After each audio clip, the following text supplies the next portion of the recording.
Hello, and welcome back to Futuretoons, where we explore the intersection of retrofuturism and animation. This episode is a sort of crossover with another one of our series, our brief history of computer animation, where we have been looking at early CG, specifically on television. Recently, we covered the 1990s, and that's where the subject of this video was produced, Cyber Weapon Z. Now, this is on the obscure side. It is a 1995 adaptation of the Manhua series of the same name. Manhua, Chinese comics, where Japanese comics, manga, have been widely embraced here in the West. The same cannot be said of manhwa, which in its current form has a history dating back to the turn of the century. The last century, the 20th century. It evolved from Lian Wan Hua, palm-sized picture books featuring sequential art.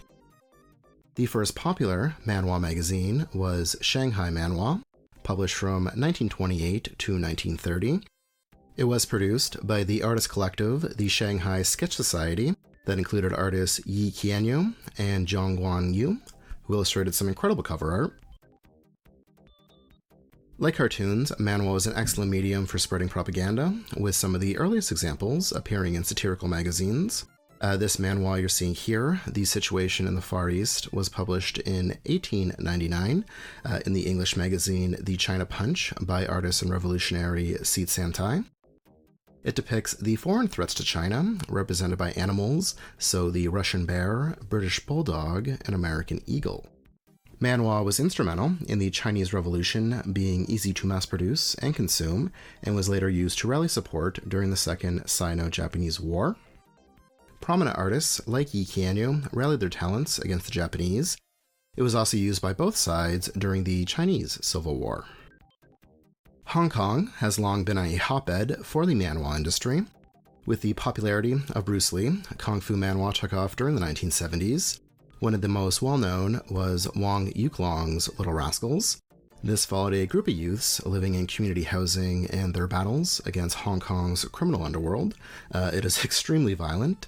So violent, in fact, the Hong Kong government banned explicit violence in comics with the enactment of the 1975 Indecent Publication Law.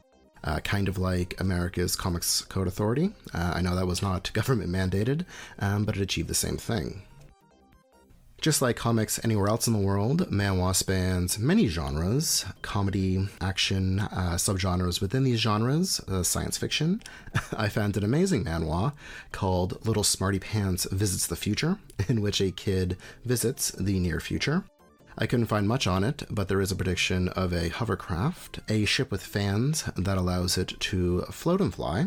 These were scanned and translated by Nick Stember. I will post a link in the description if you want to check it out.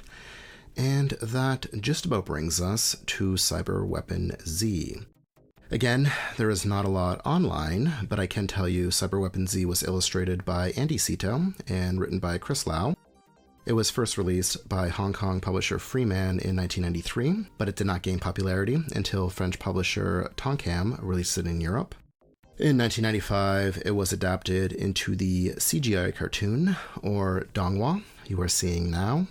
From what I've gathered, this is a future where humanity exists in a social structure that affords them a comfortable life, but because of this, they stop evolving. There is also a conflict between Shaolin monks and a demon known as Moli Tofu. The monks are hoping to develop the next human evolution by developing their bodies to the fullest. It apparently takes place in 2035, beginning seemingly in Hong Kong.